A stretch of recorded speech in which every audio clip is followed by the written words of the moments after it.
नमस्कार, स्वागत आहे तुम्हा सगळ्यांचं घरगुती गप्पा यूट्यूब चॅनलवरती। आजचा दिवस तुम्हा सर्वांना खूप छान व सुखासमाधानीचा जाऊ दे, हीच मी स्वामी चरणी प्रार्थना करते।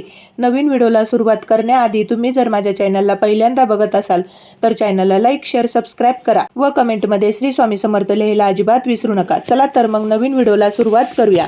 13 जानेवारी 2026 या दिवशी भोगी म्हणजेच मकर संक्रांतीचा एक दिवस आधी साजरी केला जाणारा हा एक सण आहे। तर या भोगीच्या दिवशी काही खास गोष्टी केल्याने आपल्या जीवनामध्ये सकारात्मक ऊर्जा वाढते। तसेच या भोगीच्या दिवशी चुकून सुद्धा या 2 भाज्या खाऊ नका, कारण ही भाजी खाल्ल्याने असं म्हणतात आपल्याला आयुष्यभर भोग भोगावे लागतील। तर त्या कोणत्या भाज्या आहे ज्या खाल्ल्याने आपल्याला आयुष्यभर भोग भोगावे लागतात असं म्हणतात। जर आपण कळत न कळत जर ही चूक केली तर आपल्याला संकटाचा सामना देखील करावा लागतो, कारण असं म्हणतात की न खाई भोगी तो सदा रोगी।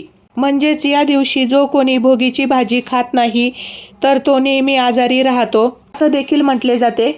भोगी या शब्दाचा अर्थ असा आहे की जो उपभोग घेतो किंवा सेवन करतो, जो या दिवसाचा आनंद घेतो आणि तो नेहमीच निरोगी राहतो। आणि या दिवशी नवीन बाजारात आलेल्या भाज्यांचा आस्वाद घेतला जातो। हा सण नवीनच आलेल्या पिकांच्या कापणीशी जोडलेला आहे आणि आपल्या शेतात उगवणाऱ्या नवीन भाज्यांचा समावेश केलेला असतो। असं म्हणतात की या दिवशी या भाज्या खाल्ल्याने आपल्याला भोगीची भाजी या दिवशी केल्याने आपल्या जीवनामध्ये सकारात्मक ऊर्जा येते। तसेच या भोगीच्या दिवशी इंद्र देवताची पूजा आणि प्रार्थना केली जाते की शेतामध्ये भरभराटीचे पीक येऊ दे। तसेच आपल्या शेतामध्ये नवीन सुरुवातीचे प्रतीक म्हणून या दिवशी केलेली पूजा आणि विधी जीवनात सकारात्मक ऊर्जा आणते अशी श्रद्धा आहे। भोगी हा मकर संक्रांतीचा पहिला दिवस जो 13 जानेवारी 2026 रोजी येत आहे। या भोगीच्या दिवशी आपण काही विशिष्ट भाज्या मिक्स करून त्याचा नैवेद्य करतो व तो नैवेद्य आपण इंद्र देवताला आपल्या शेतामध्ये चांगले पीक यावे म्हणून प्रार्थना करतो। या हिवाळ्याच्या दिवसामध्ये सर्व प्रकारच्या ताज्या भाज्या येतात, जसं की गाजर, वांगे, हरभरा, शेवगा, पावटा, घेवडा या सर्व भाज्यांचा वापर करून भोगीची भाजी बनवली जाते। त्याचबरोबर बाजरीची भाकरही बनवली जाते। तीळ लावलेली बाजरीची भाकर भोगीच्या भाजीसोबत बनवली जाते आणि याचा नैवेद्य देवाला आणि इंद्र देवताला अर्पण केला जातो। भोगीच्या दिवशी ही भाजी करण्यामागे काही शास्त्रीय व धार्मिक कारण आहे, जसे की भोगीच्या दिवशी ही भाजी बनवली जाते कारण त्यामध्ये फायबर आणि खूप जास्त प्रमाणात खूप सारे प्रथिने असल्यामुळे आपल्या शरीरासाठी खूप फायदेशीर मानली जाते। म्हणून हिवाळ्यात पारंपरिक जेवण या दिवशी केले जाते, ज्यामध्ये भोगीची भाजी तयार केली जाते। तसेच तीळ लावलेली बाजरीची भाकर बनवतात। तीळ जी आहे तर ती पौष्टिक आणि उष्ण असते। तीळ खाल्ल्याने आपल्या शरीरामध्ये थोडीशी उष्णता निर्माण व्हावी थंडीच्या दिवसामध्ये। तर भोगी कशी साजरी करावी, तर भोगीच्या दिवशी आपण सकाळी लवकर उठावं, म्हणजेच 13 जानेवारी 2026 रोजी सकाळी अभंग स्नान करायचं आहे।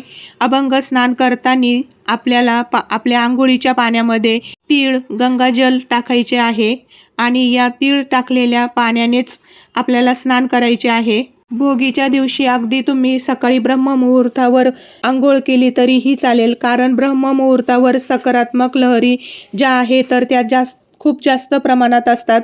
ब्रह्ममुहूर्तावर आपण जी काही पूजा करतो, जी काही सेवा करतो, तर त्या सेवेचे फळ हे आपल्याला कित्येक जास्त पटीने मिळत असते।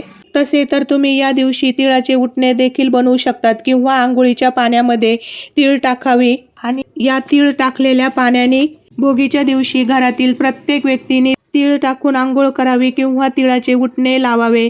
यामुळे आपल्यामध्ये जी काही नकारात्मकता आहे तर ती दूर होते। तर या भोगीच्या दिवशी आंघोळीच्या पाण्यामध्ये गंगाजल, तीळ, थोडेसे गोमूत्र टाकायचे आणि याच पाण्याने आपल्याला केस धुवायचे आहे, आंघोळ करायची आहे, कारण भोगीच्या दिवशी केस धुण्याला खूप जास्त महत्त्व आहे। तर या दिवशी प्रत्येक स्त्रीने तीळ टाकून आपल्या केसावरून देखील पाणी घ्यायचं आहे, कारण असं म्हणतात की या भोगीच्या दिवशी आंघोळीच्या पाण्यामध्ये या वस्तू टाकून आंघोळ केल्याने आपल्या आयुष्यामध्ये जी काही दुःख आहे, अडचणी आहे, काही नकारात्मकता ऊर्जा आहे तर ती निघून जाते। स्वच्छ स्नान झाल्यानंतर आपल्याला आपल्या देवघरातल्या देवांची विधिवत पूजा करायची आहे। त्यानंतर आपल्या घराची स्वच्छता करून रांगोळी काढावी व स्त्रियांनी या दिवशी अभंग स्नान करून नवीन कपडे परिधान करावे किंवा धुतलेले वस्त्र परिधान करावे. त्यानंतर आपल्या देवांची विधियुक्त पूजा करावी. देवांना हळदी कुंकू अक्षदा धूप दीप ओवाळून घ्यावी. फुलं अर्पण करावी. या भोगीच्या दिवशी जुने सोडून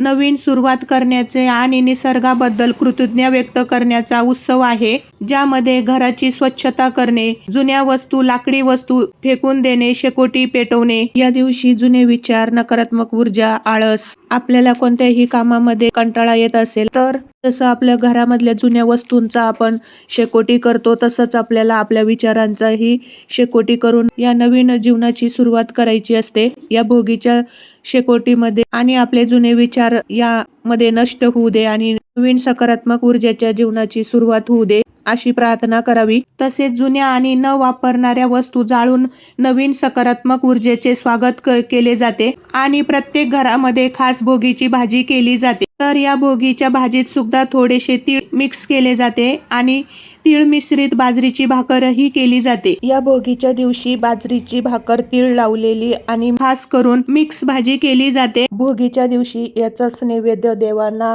दाखवला जातो. तसेच काही ठिकाणी तांदळापासून बनवलेले पदार्थ जसं की भात खिचडी यासारखे पदार्थ बनवतात, तर काही ठिकाणी पुरणपोळीचा सुद्धा नैवेद्य बनवतात. तुमच्याकडे ज्या पद्धती असेल तर तुम्ही त्या पद्धतीने ही भोगीची भाजी बनवू शकतात.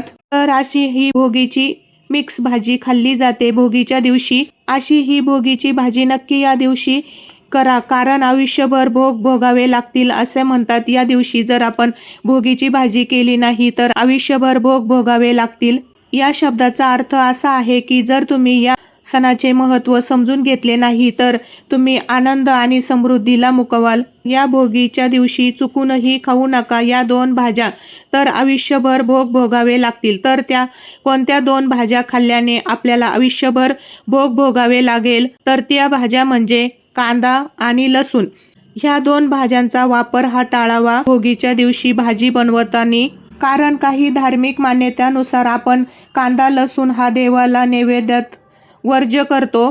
तर आपण बाजरीची भाकर आणि भोगीची भाजी ही देवांना नैवेद्य म्हणून दाखवतो आणि तसेच इंद्रदेवताला सुद्धा प्रसन्न करण्यासाठी याचा नैवेद्य दाखवला जातो. म्हणून या 2 भाज्या या नैवेद्यामध्ये चुकूनही वापरू नये, कारण आपण देवाला नैवेद्य बनवतो तेव्हा कांदा लसूण हा वापरत नाही. तसेच भोगीच्या दिवशी इंद्रदेवताला प्रसन्न करण्यासाठी नैवेद्य दाखवला जातो आणि मग तो नैवेद्य सात्विक असावा, त्यामुळे कांदा लसूण हा नैवेद्यामध्ये टाळावा. तसेच या दिवशी आपण केलेला नैवेद्य हा देवाला अर्पण करतो, यालाच देवाला भोग चढवणे असं देखील म्हणतात. तसेच या भोगीच्या दिवशी भगवान इंद्राचा आभार मानावा आणि आपल्या शेतामध्ये उदंड पीक यावा यासाठी प्रार्थना करावी. त्यानंतर ओम नमो भगवते वासुदेवाय नमः, ओम नमो भगवते वासुदेवाय नमः या मंत्राचा जप करा. तसेच या दिवशी विष्णू सहस्रनामाचे पठण करा, कारण आपल्या आयुष्यामध्ये जे काही अडचणी आहे, अडथळे आहे, जे काही दुःख आहे, जे काही भोग आहेत, तर ते सर्व दूर होऊ दे अशी भगवान विष्णूंना प्रार्थना करायची आहे. 13 जानेवारी 2026 आलेली आहे भोगी. भोगी हा सण संक्रांतीच्या आधीचा काळ आहे, जो मकर संक्रांतीच्या दिवसापासून सूर्य हा मकर राशीमध्ये प्रवेश करतो, ज्यालाच उत्तरायण म्हणतात. तसेच या दिवसापासून दिवसही हा तीळ प्रमाणे वाढत जातो, म्हणजेच रात्र ही छोटी होती आणि दिवस हा मोठा होतो. या दिवशी सूर्य हा धनु राशीतून मकर राशीत प्रवेश करतो, ज्याला उत्तरायण म्हणतात. या दिवशी तिळगुळ खाणे आणि तिळगुळ वाटण्याची प्रथा आहे. असं म्हणतात की तिळाप्रमाणेच दिवस हा मोठा होतो, म्हणजेच संक्रांतीनंतर सूर्याची उत्तरायण सुरू होते, ज्यामुळे दिवस लहान होण्याऐवजी हळूहळू मोठा होऊ लागतो. हा बदल अगदी तिळाच्या दाण्या इतकाच तीळ प्रमाणे सूक्ष्म असतो, पण तो दररोज होत असतो. हा सण महाराष्ट्रातील, तामिळनाडूतील, आंध्र प्रदेश, तेलंगणा आणि कर्नाटक या राज्यामध्ये मोठ्या उत्साहाने साजरी होतो, ज्याला भोगी पोंगल असंही म्हणतात.